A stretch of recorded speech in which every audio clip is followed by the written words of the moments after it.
இயேசுவுக்கே புகழ். மரியே வாழ்க. அதோட யோவான் நற்செய்தி 19ஆம் அதிகாரத்துல 27வது வசனத்துல இயேசு சொன்னார், அம்மா இதோ உன் மகன். யாரை பார்த்து சொன்னாரு? உங்க எல்லாரையும் தான். அம்மா இதோ உன் மகன், இதோ உன் மகள் என்று இயேசு சொன்னாரே, அந்த மகனும் அந்த மகளும் நீங்கள் தான். இதோ உன் தாய் அப்படின்னு சொன்னதுனால வந்திருக்கிறீங்க. ஆனா நம்ம என்ன நினைக்கணும்? இயேசு சொன்ன அந்த மகனும் அந்த மகளும் நான் தான். நான் அன்னை மரியாளை தேடி இங்கே வந்திருக்கிறேன். நம்ம சரியான இடத்துக்கு தான் வந்திருக்கிறோம். ஏன்னா ஒரு சாதாரண ஒரு விவசாயி தோல்ல துண்டை போட்டு ஒரு கையிலேயே கட்டிக்கிட்டு அரசரை பார்க்க போனார். அரண்மனைக்குள்ளே விடமாட்டோம்ட்டாங்க. எப்படி விடுவாங்க? ஆளை பார்த்தவனே போயான்ட்டாங்க. எதுக்கு பார்க்க போனார்னா, ஒரு ஆப்பிளை கொடுத்துட்டு அரசரை பார்த்துக்கிட்டு ஒரு அரசரோட ஆசீர்வாதத்தை வாங்கிட்டு வரலாம் அப்படின்ட்டு போனாரு. உள்ளே விடமாட்டோம்ட்டாங்க. ஆனா அவர் போற வழியில அரசனோட அம்மா அரசி அங்க நின்னாங்க. உன்னை அரசி என்னப்பான்னு கேட்டாங்க. இந்த ஆப்பிளை கொடுக்கணும், உள்ளே விட மாட்டேன்ட்டாங்க. சரி ஏன்ட்ட கூட நான் கொடுத்துட்றேன். அரசி அந்த ஆப்பிளை ஒரு தங்க தட்டுல வச்சுட்டு போய் எடுத்து கொண்டு போய் அரசர்கிட்ட கொடுத்தாங்க. அரசர் தங்க தட்டை பார்க்காரா இல்லையா? கொடுத்தது யாரு? அம்மா. அந்த ஆப்பிளை எடுத்தாரு. தூரத்துல இருந்து விவசாயி பார்த்தான். நான் பார்க்க முடியாட்டிலும் நான் கொண்டு வந்த ஆப்பிள் அரசருக்கு போயிருச்சு. ஏன்னா யார்கிட்ட கொடுக்கணுமோ அவங்ககிட்ட கொடுத்தா அந்த ஆப்பிள் போய் சேரும். நான் அரசிட்ட கொடுத்தேன். அரசி வழியாக என்னுடைய பரிசு, நான் கொடுக்க வேண்டிய கொடை அரசனுக்கு போய் சேர்ந்தது. அந்த ஏழை விவசாயியை போலதான் நீங்க எல்லாம் வந்திருக்கிறீங்க. நேர சொன்ன ஆண்டவர் கேட்பாரா இல்லையோ, ஆனா அரசி வழியாக சொன்னால் நிச்சயமாக கேட்பார். இயேசு சொன்னார், 2-3 பேர் எங்கே கூடியிருக்கிறோம் அங்க நான் இருப்பேன் என்று சொன்னார். 1000 கணக்கில் கூடியிருக்கிறார். அப்ப இயேசு நம்ம மத்தியிலே மண்ணுலகில் 2 பேர் நீங்கள் கேட்கும் எதை குறித்து மனம் ஒத்திருந்தால் விண்ணகத்தில் உள்ள தந்தையால் அது உங்களுக்கு அருளப்படும். இங்க 2 பேரா 1000கணக்கானவர் வந்து ஜெபிக்கிறோம். அப்ப நம்ம ஜெபம் நிச்சயமாக கேட்கப்படும். வாழ்க வாழ்க வாழ்க. அங்கிருந்து சத்தம் வரல.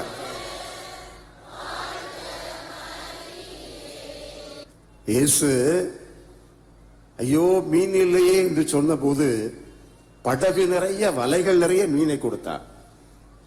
சாப்பிட ஒண்ணு இல்லைன்னு சொன்னப்ப கூடைகள் நிறைய அப்பத்தை கொடுத்தார். ரசம் இல்லையே சொன்ன போது குடமாக ரசம் கொடுத்தார்.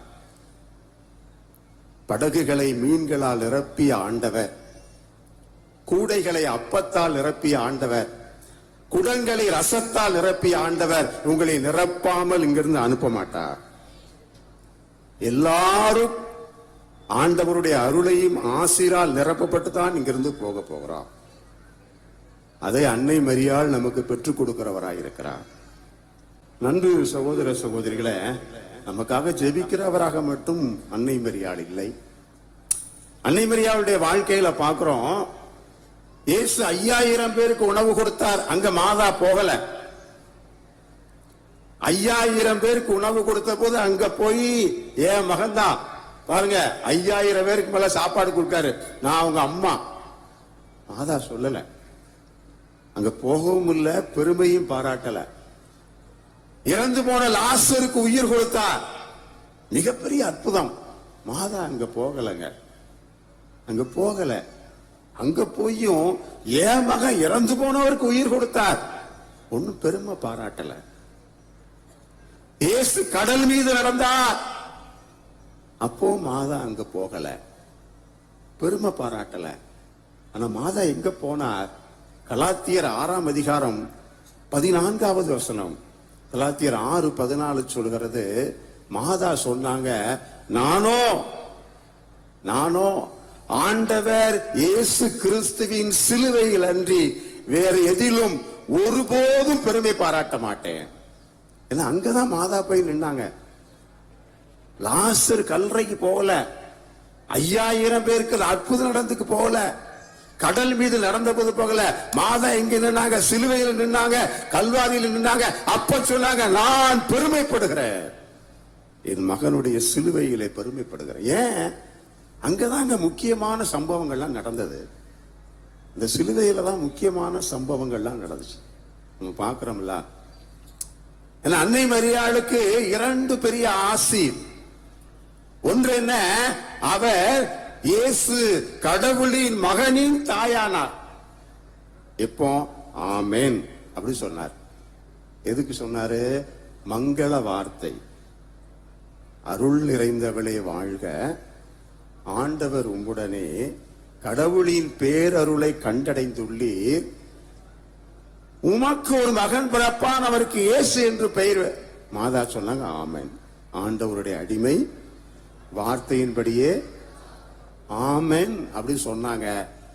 இயேசுவின் தாயானார், கடவுளின் மகனின் தாயானார். இரண்டாவது எப்போ? கல்வாரியில. நல்லா கவனிக்கணும். கல்வாரியில அங்கேயும் ஒரு வார்த்தை சொல்லப்பட்டது.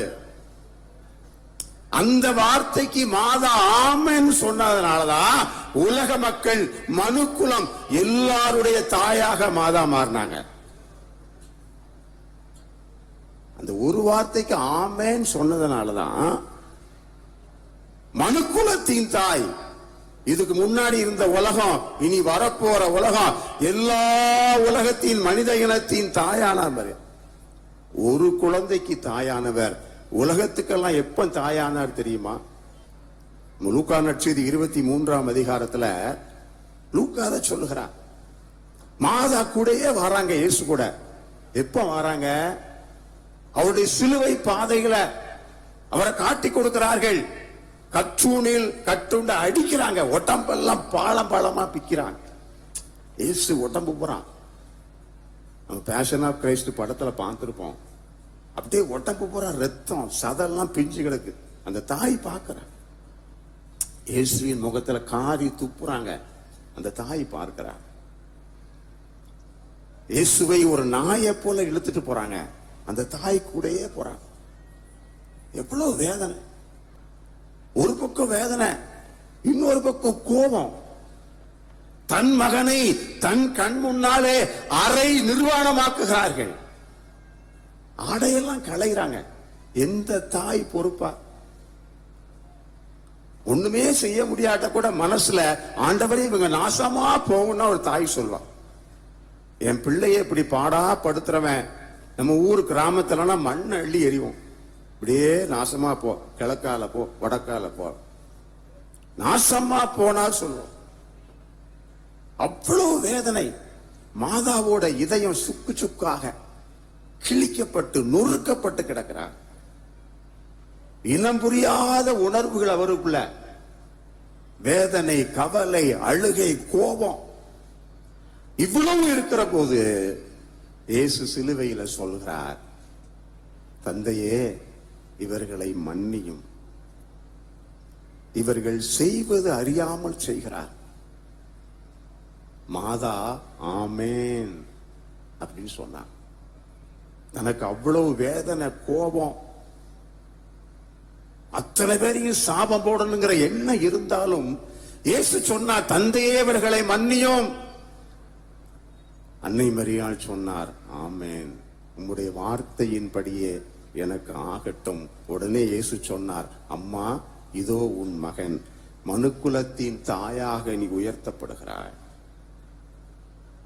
அதைத்தான் 2 கொரிந்தியர் 2ஆம் அதிகாரத்திலே 10-11வது வசனத்துல பவுல் சொல்லுகிறார். ஏன்னா நம்ம எல்லாருக்குமே, ஒவ்வொருத்தருக்குமே மன்னிக்க முடியாத காயங்கள் இருக்கும். ஏன்னா எதிர்வினை ஆற்றுவோம். இப்போ நாய் இருக்கு, நாய் படுத்திருக்கு, நாய் வாழை மிதிச்சீங்கன்னா நாய் என்ன செய்யும்? அடிக்கும், உடனே அடிக்கிறீங்க. நீங்க பால் ஊத்தி சோறு போட்டு வளர்த்த நாயா இருந்தாலுமே வாளுல மிதிச்சா, ஏன்னா நாய்க்கு என்ன தெரியும்? மிதிச்சா கடி. நாய்க்கு எதிர்வினை அவ்வளவுதான், மிதிச்சா கடிக்கணும். அப்படித்தான் எதிர்வினை ஆற்ற முடியும், மிதிச்சா கடிக்கணும். ஒரு நாய் எப்பவும் ஊருன்னு இருக்குன்னு வைங்க, முகத்தை ஊருன்னு வச்சுக்கிட்டு இருக்கு, இருக்கு. அப்ப என்ன அர்த்தம்? எங்கேயோ அடி வாங்கியிருக்குன்னு அர்த்தம், எங்கேயோ வசமா அடி வாங்கியிருக்குன்னு அர்த்தம். அதனால நம்ம சிலர் சொல்லுவோம்ல, இந்த நாய்க்கு வந்த மாதிரி கோபம் வருதுன்னு சொல்லுவோம். நாய்க்கு வந்த மாதிரி, அப்ப என்ன அர்த்தம்? நம்ம அடி வாங்கியிருக்கோம்னு அர்த்தம்.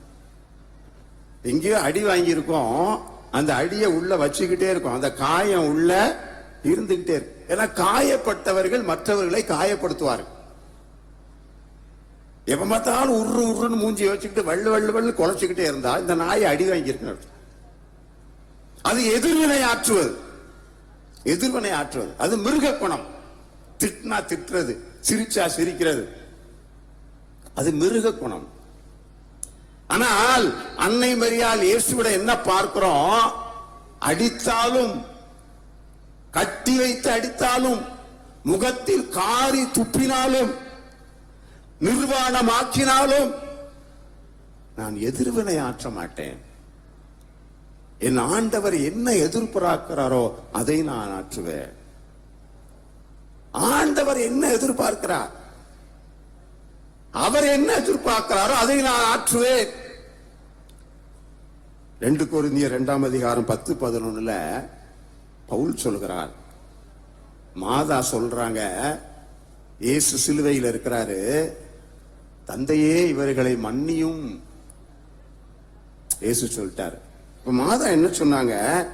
இயேசுவே, பவுல் சொல்றார், நீங்கள் ஒருவனை மன்னித்தால் நானும் அவனை மன்னிக்கிறேன். சரியா? நீங்கள் ஒருவனை மன்னித்தால் நானும் அவனை மன்னிக்கிறேன். உங்களுக்கு யாரை மன்னிக்க முடியாம இருக்கும்? பெரும்பாலும் வீட்டுக்காரர், வீட்டம்மா, பெத்த தாயை மன்னிக்க முடியாது. பெத்த தாய், கூட பிறந்தது. அந்த காலத்துல, இப்ப யாரு கூட பிறக்கிறா? மன்னிக்க முடியாம இருக்கும், மன்னிக்க முடியாம இருக்கும். அப்போ மாதா என்ன சொன்னாங்க இயேசுவை பார்த்து? இயேசுவே, 10வது வசனம் சொல்ல, இயேசுவே நீங்கள் ஒருவரை மன்னித்தால் நானும் அவனை மன்னிக்கிறேன். அப்ப நீங்க ஒருத்தரை பார்த்து மன்னிக்க முடியலன்னா என்ன செய்யணும்? இயேசு மன்னிக்கிறார். இயேசு மன்னித்தால், இயேசுவே நீங்கள் மன்னித்தால் நானும் மன்னிக்கிறேன். நீங்க மன்னிக்காட்ட நீங்க இயேசுவோட பெரிய ஆள்னு அர்த்தம். இயேசுவே மன்னிச்சாலும் நான் மன்னி. 2வது என்ன சொல்றார் பாருங்க, அதுல நான் மன்னிக்க வேண்டியது ஏதாவது இருந்தால், நான் மன்னிக்க வேண்டியது ஏதாவது இருந்தால் அதை உங்கள் இயேசுவுக்கு, உங்கள் பொருட்டு கிறிஸ்துவின் முன்னிலையில் நான் மன்னித்து விடுகிறேன். மன்னிக்க, யாரையாவது மன்னிக்க முடியாம கஷ்டப்படுறோம்னா இயேசுவின் முன்னிலையில் நான் அவர்களை மன்னித்து விடுகிறேன். முதல்ல என்னது? இயேசு மன்னிப்பதால் நான் அவர்களை மன்னித்து விடுகிறேன். 2வது, அப்படியே மன்னிக்க முடியாம இருந்தால் நான் கிறிஸ்துவின் முன்னிலையில் நான் மன்னித்து விடுகிறேன். அதுக்கு அடுத்த வசனம் 11வது வசனம் முக்கியமான.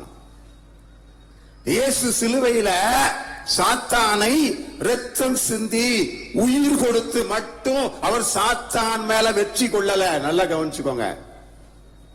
இயேசு உயிர்த்ததுக்கு காரணம் அவர் கடவுளின் மகன் என்பதால் மட்டும் இல்ல. இயேசு தந்தையே இவர்களை மன்னியும் சொல்லலனா அவர் உயிர்த்திருக்க மாட்டார். நல்லா கவனிங்க. மன்னிக்கிறது சாதாரண விஷயம் இல்ல. இயேசு அவர்களை மன்னிக்காம சிலுவையில இருந்து காரி துப்பி இருந்தார்னு வச்சுக்கோங்க. ஏன்னா வழக்கமா சிலுவைகளை அறையிறவங்க நாக்கெல்லாம் வெட்டிடுவாங்க. ஏன்னா சிலுவையில தொங்குறவன்லாம் சாபம் விட்டுக்கிட்டே இருப்பான், திட்டிக்கிட்டே இருப்பான், கெட்ட வார்த்தை பேசிக்கிட்டே இருப்பான், அடிச்சவன் குத்தனவன் எல்லாத்தையும் திட்டுவான்.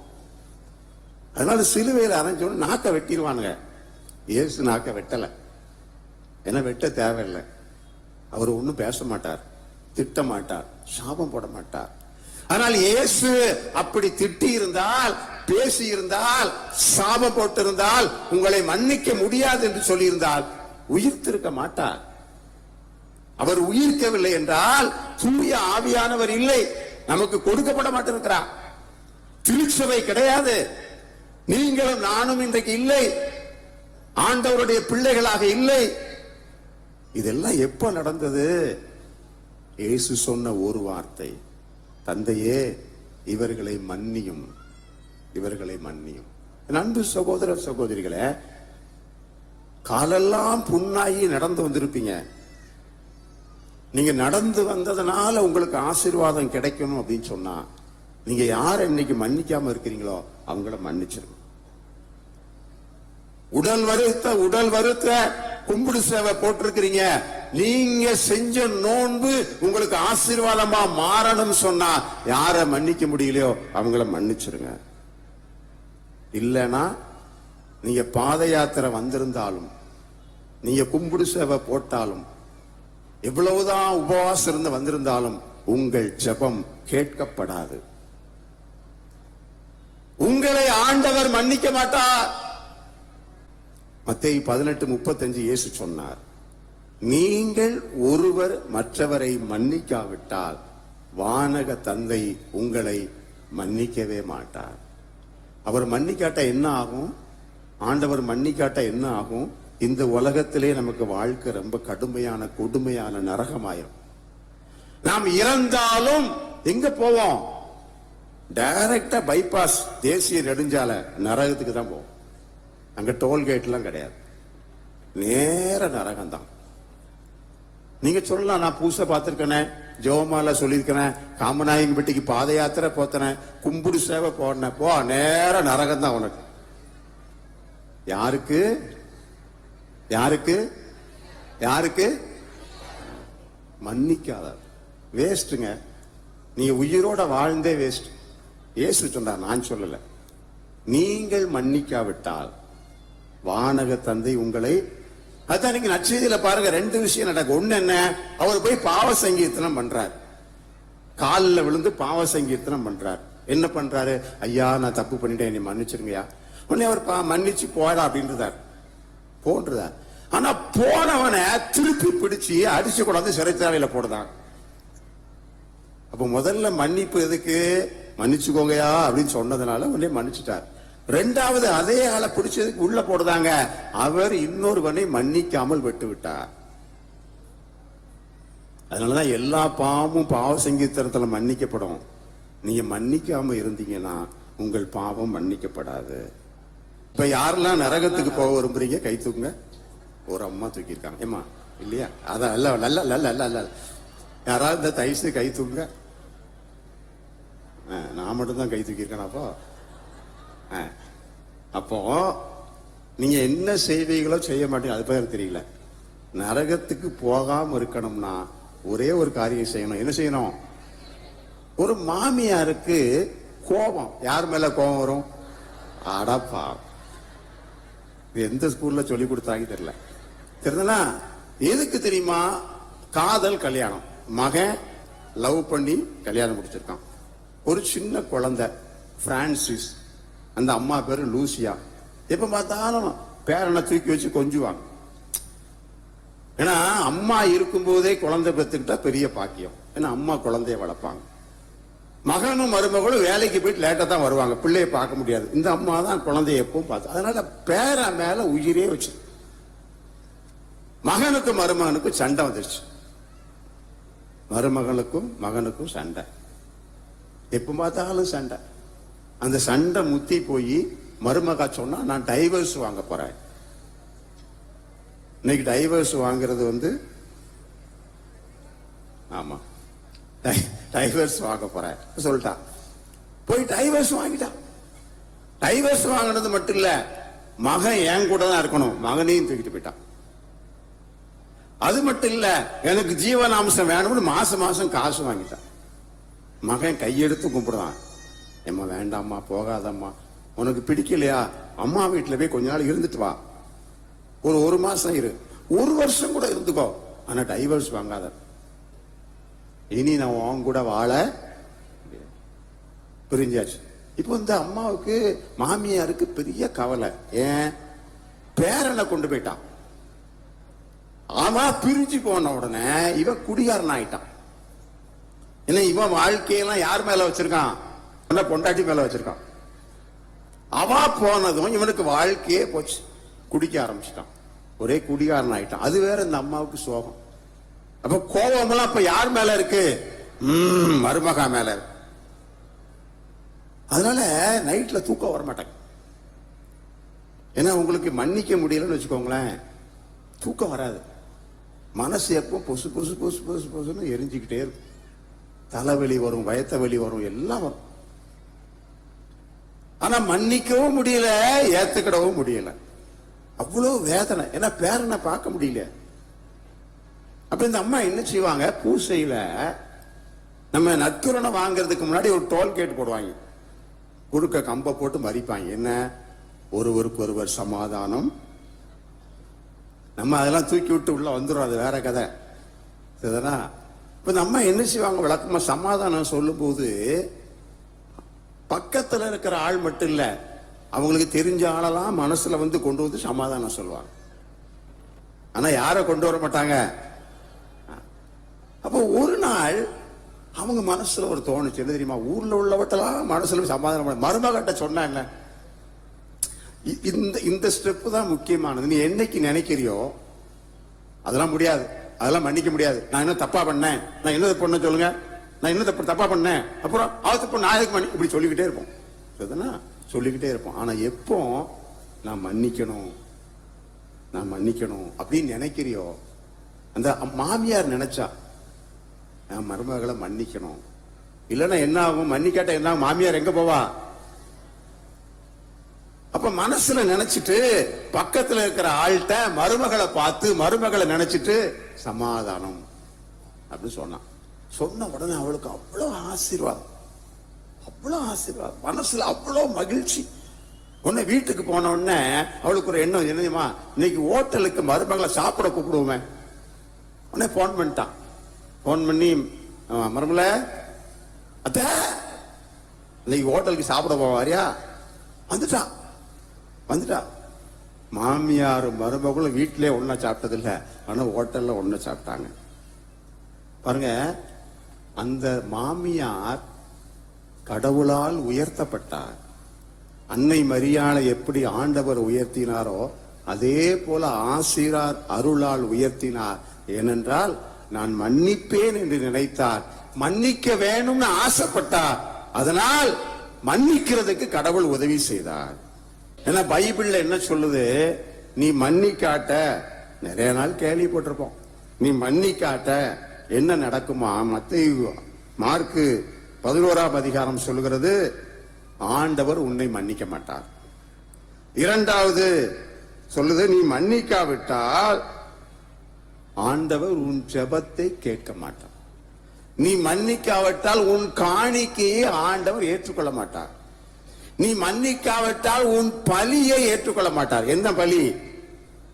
பூச பலி. பூச கருத்தெல்லாம் கொடுக்கமா? வேஸ்ட். 150 ரூபாய் எழுதுனது வேஸ்டா போச்சு. சரிதானா? உன் காணிக்கை ஏற்றுக்கொள்ளப்படாது, உன் பலி ஏற்றுக்கொள்ளப்படாது, உன் ஜெபம் ஏற்றுக்கொள்ளப்படாது. அப்புறம் எதுக்கு இவ்வளவு தூரம் நடந்து வந்திருக்கணும், இவ்வளவு தூரம் கஷ்டப்பட்டு வந்திருக்கணும்? அதனாலதான் நமக்கு எல்லா ஜபங்களிலும், எல்லா பலியிலும், எல்லா தியாகத்திலும் அன்னை மரியாளுக்கு, இயேசுவுக்கு கல்வாரியில உயர்வு கொடுத்ததுனா நான் அவர்களை மன்னிக்கிறேன். நிறைய சம்பவங்கள் மன்னிக்கிறதுக்கு சொல்லிட்டே போலாம். என்ன சொன்னாலும் இந்த பாயிண்ட் தான் நான் வந்து நிற்பேன். ஏன்னா பெல்ஜியம் நாட்டுல பெர்தா பெட்டிட்னு ஒரு புனிதர். அந்த அம்மா என்ன சொன்னாங்கன்னா, மாதாவுக்கு 2 பண்புகள் உண்டு, அது நமக்கு ரொம்ப முக்கியமான. ஒன்று அமல உட்பவம், இன்னொன்று வியாகுலம். அமல உட்பவம்னா என்ன? கடவுள் மாதாவுக்கு கொடுத்தது அமல உட்பவம். கடவுளின் கொடை, கடவுளின் பரிசு மாதாவுக்கு கொடுத்தது. வியாகுலம் என்னது? மாதா கடவுளுக்கு கொடுத்தது. மாதா கடவுள் கொடுத்தது. அதனாலதான் அமலோற்ப மாதான்னு சொல்லாதீங்க, அமல உட்பவ வியாகுல மாதாவே. இன்னைக்கு நீங்க எல்லாரும் கேட்டு வந்திருக்கிறீங்க, ஆண்டவரே எனக்கு அதை கொடுங்க இதை கொடுங்க. ஆண்டவர் கொடுப்பார். நீ ஆண்டவருக்கு என்ன கொடுக்கிற? மாதா கொடுத்தாங்க. எல்லாரையும் மன்னிக்கிறேன் அப்படிங்கிற மன்னிக்கிற மனப்பான்மையை கொடுத்தாங்க. நான் எல்லா காயங்களையும் நான் விட்டுருந்தேன், எல்லா காயங்களும் சுகமாவிட்டு காயங்களை முழுசு கொடுத்தாங்க, வேதனைகளை கண்ணீரை கொடுத்தாங்க. நம்ம இன்னைக்கு அதைத்தான் ஆண்டவர் கேட்கிறார். நீங்க கொடுக்கிற பெரிய பெரிய கொடைகளை விட இன்றைக்கு கேட்கிறார், நீ மன்னித்து விட, நீ மன்னித்து விட. அன்னை மரியாளை போல மன்னி. இயேசுவே நீங்க மன்னிக்கிறதா தான் நானும் மன்னிக்கிறேன். இயேசு யாரையாவது மன்னிக்காம இருப்பாரா? எல்லாரையும் மன்னிப்பாரு. அப்ப நானும் மன்னிக்கிறேன். ஏன்னா எனக்காகவும் உனக்காகவும் இயேசு சிலுவையிலே பலியானார்.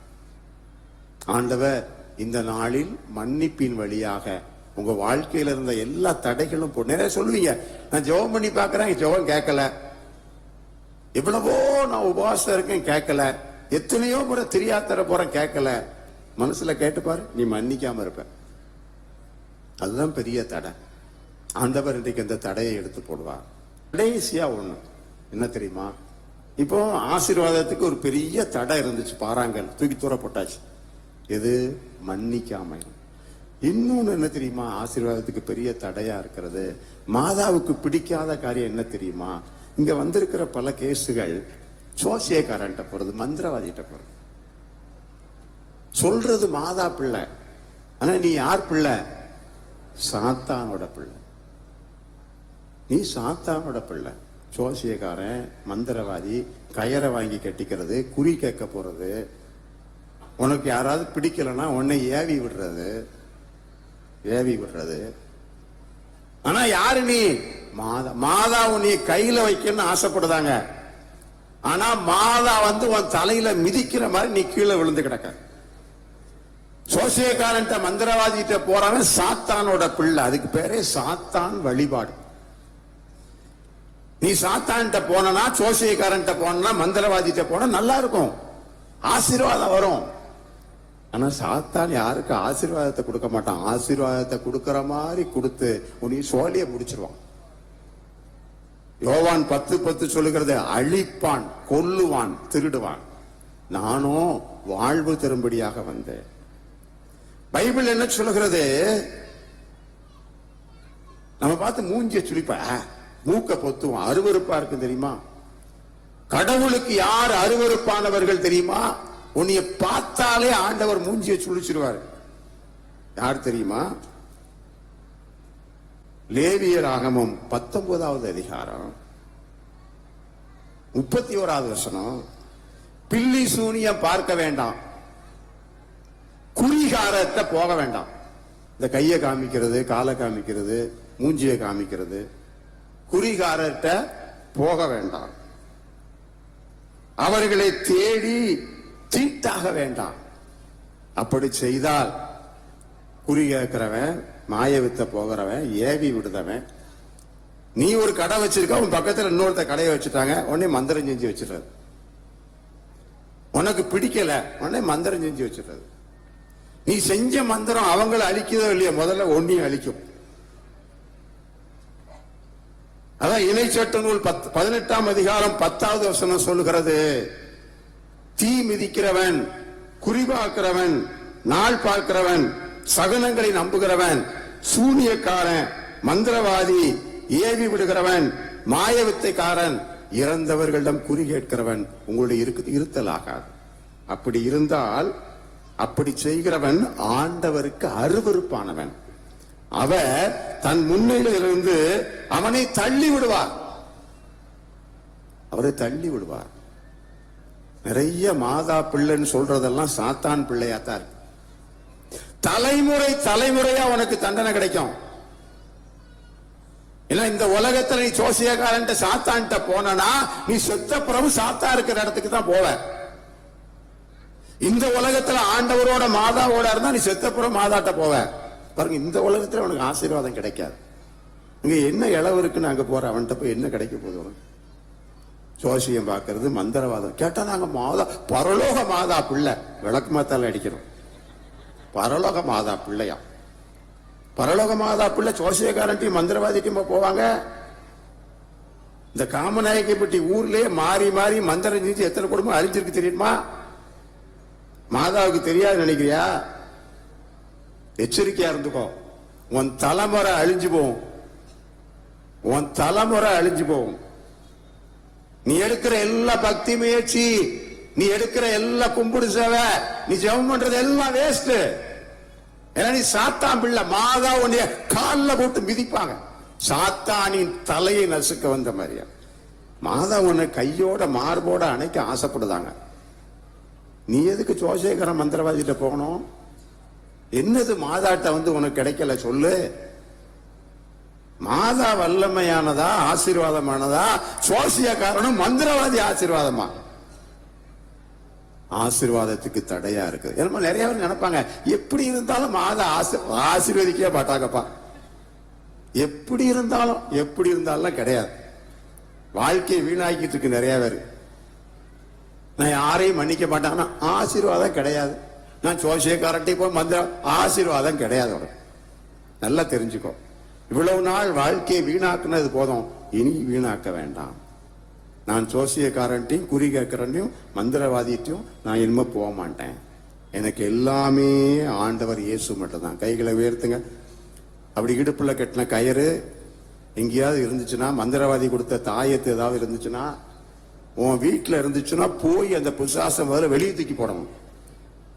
உன் வீட்டுல இருந்துச்சுன்னா மாதா அங்க இருக்க மாட்டாங்க, சாத்தான் தான் உன் வீட்டுல இருப்பான். நல்லா தெரிஞ்சுக்கோ. எது எது உன் வீட்டுல உன் கையில உடம்புல இருக்கோ முதல்ல கட்டி தூக்கி எறி. நீ சாத்தான் பிள்ளையா இருக்காத மாதா பிள்ளையா மாறு.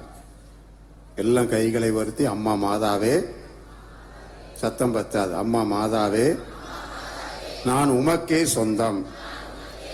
என் வாழ்விலும் என் குடும்பத்திலும் மந்திரவாதமும் சாத்தான் வழிபாடும் இனி ஒருபோதும் இல்லை. நான் சாத்தானுடைய பிள்ளை இல்லை. என்னை மன்னியும். நான் மரியாளின் பிள்ளை. என்னை மன்னியும். இயேசுவின் இரத்தத்தால் என்னை என் குடும்பத்தையும் கழுவும். ஆண்டவர் இயேசு உலக மீட்பர். அவரால் முடியாதது ஒன்றுமில்லை. அம்மா மாதாவே, இயேசுவை வளர்த்தது போல என்னையும் உடைய அன்பு பிள்ளையாக வளர்த்தரலாம். கண்ணை மூடுங்க. யாரு உங்க மனசுல அப்பப்ப வந்து வந்து வந்து வந்து உங்கள்கிட்ட திட்டு வாங்கிக்கிட்டு, யார நீங்க சாபம் போட்டுக்கிட்டு, யார மன்னிக்க முடியாம இருக்கிறீங்க? அப்படியே ஆண்டவர்கிட்ட கேளுங்க. ஆண்டவரே, நான் மன்னிக்கணும்ப்பா, எனக்கு உதவி செய்யுங்களேன். என்னால மன்னிக்க முடியல ஆண்டவரே, நான் மன்னிக்கணும்னு ஆசைப்படுறேன், எனக்கு மன்னிக்கிறதுக்கு உதவுங்களேன். மாதா மன்னிக்கிறதுக்கு நீங்க உதவி செஞ்சீங்களே, எனக்கு உதவி செய்யுங்க ஆண்டவரே. நான் மன்னிக்காட்ட நரகத்துக்கு போயிடுவேன். மன்னிக்காட்ட என் காணிக்கை ஏற்றுக்கொள்ளப்படாது. ஆண்டவரே, மன்னிக்கக்கூடிய மனசை எனக்கு தாங்க. எல்லாரும் சொல்லுங்க. இயேசுவே, நீர் எங்களுக்காக பலியானீர். இயேசுவே, என்னை மன்னியும். இயேசுவே, நான் யாரோடு பேசாமல் இருக்கிறேனோ, நான் யாரை மன்னிக்க முடியாமல் இருக்கிறேனோ அவர்களை நான் இப்போது மன்னிக்கிறேன். இயேசுவே, உன் முன்னிலையில் நான் மன்னிக்கிறேன். அம்மா மாதாவே, உங்கள் முன்னிலையில் நான் மன்னிக்கிறேன். மன்னிப்பின் ஆசீர்வாதத்தை எனக்கு தாரும். எனக்கு இருந்த எல்லா தடைகளையும் எடுத்து போடும். அதனால உங்க குடும்பத்தை ஆண்டவர்கிட்ட ஒப்பு கொடுங்க. கணவன், மனைவி, பிள்ளைகள், எவ்வளவுதான் சொத்து பணம் இருந்தாலும் அந்த குடும்ப உறவு தாங்க முக்கியம். கணவன் மனைவிக்குள்ள அன்பு இல்லைன்னா எவ்வளவுதான் சம்பாதிச்சாலும் வீடு தான். பெற்றோருக்கும் பிள்ளைகளுக்கும் அன்பு இல்லைன்னா அது குடும்பமே கிடையாது. அப்பா, அப்படிப்பட்ட குடும்பத்தை எனக்கு தாங்க ஆண்டவரே. அன்பால் நிறைந்த குடும்பம், கோபம், எரிச்சல், பழி வாங்குற எண்ணம் எதுவும் இல்லாம இயேசுவே எங்க குடும்பத்தை ஆசீர்வதிங்க. மாதாம்மா, திருக்குடும்பத்தின் தாயே, எங்க குடும்பத்தை ஒப்பு கொடுக்கிறோம். அன்பினால், இரக்கத்தால், மன்னிப்பால் நிறைந்த குடும்பமாக எங்கள் குடும்பத்தை ஆசீர்வதிங்க. கையை கிளப்பிடுங்க. இப்ப நம்ம பிள்ளைகளுக்காக ஜெபிக்க போறோம். உங்க ஒவ்வொரு பிள்ளைகளுக்கா. அந்த பிள்ளை எங்க இருக்கோ என்ன செய்தோ தெரியல, படிக்கலாம், வேலை பார்க்கலாம், சொன்னோடி கேட்காம இருக்கலாம், வீணா போனவனா இருக்கலாம். ஆனா மாதாட்ட கொடுங்க, இயேசு வளர்த்தது போக உங்க பிள்ளைய மாதா வளர்ப்பாங்க. கைகளை உயர்த்தி உங்க பிள்ளைகளை ஒப்பு கொடுங்க. யாரு சொன்னாலும் கேட்க மாட்டாங்க, யாருக்கும் கீழ்ப்படிய மாட்டாங்க. வீணான பாதையில போய்கிட்டு இருக்கான். என் பிள்ளைக்கு இன்னும் வேலை கிடைக்கல, என் பிள்ளை இன்னும் படிப்புல பாஸ் பண்ணல, என் பிள்ளைக்கு இன்னும் குழந்தை பாக்கியம் இல்லை, என் பிள்ளைக்கு இன்னும் திருமணம் ஆகல. அம்மா மாதாவே, இயேசுவை வளர்த்தது போல என் பிள்ளையும் வளர்க்கணும். இப்போ இந்த நேரம் அந்த பிள்ளை எங்க இருந்தாலும் ஆண்டவர் இயேசு அந்த பிள்ளையை தொடுவாரா. இயேசுவின் வல்லமையான கரம் என் பிள்ளையை உம்முடைய பிள்ளையாக மாற்றுவதா. நான் ஏன் எல்லாரும் சேர்ந்து ஜெபிச்சா அந்த ஜெபத்துக்கு வல்லமை உண்டு, ஒரே மனசோட, அவ்வளவு பேர். இப்ப நம்முடைய குடும்பத்தினுடைய உழைப்பு, தொழில், சம்பாத்தியம் எல்லாத்துக்காக ஜெபிக்க போறோம். கைகளை உயர்த்திக்கோங்க. எல்லா கடன் பிரச்சனைகள், குடும்பத்தில் இருக்கிற கடன் பிரச்சனைகள், கானா ஊர்ல குடங்களை எல்லாம் ரசத்தால் நிரப்பி ஆண்டவர் நம் குடும்பத்தை ஆசீர்வாதத்தால நிரப்பணும். எவ்வளவு உழைச்சாலும் ஒன்னும் மிச்சமும் இல்லை, சந்தோஷமும் இல்லை, நிம்மதியும் இல்லை. ஆண்டவரே, எங்க குடும்பத்தின் உழைப்பை ஆசீர்வதிங்கப்பா. பிள்ளைகளை படிக்க வைக்கணும், புது வீடு கட்டணும், எங்க குடும்பத்துக்கான தேவைகள் எல்லாம் சந்திக்கப்படணும். வறுமை, தரித்திரம், கடன் எங்கள் குடும்பத்தை விட்டு போகட்டும். கானா ஊரை போல இது எங்கிருந்து வந்தது என்று கேட்கிற ஆசீர்வாதம் எங்க ஒவ்வொரு குடும்பத்துக்கு வேணும். மாதாமா, உங்க கையில ஒப்பு கொடுக்கிறோம். எங்கள் குடும்பத்தின் உழைப்பையும் தொழிலையும் ஆசீர்வதிங்க. அருளறிந்த மரியே வாழ்க, ஆண்டவர் உம்முடனே,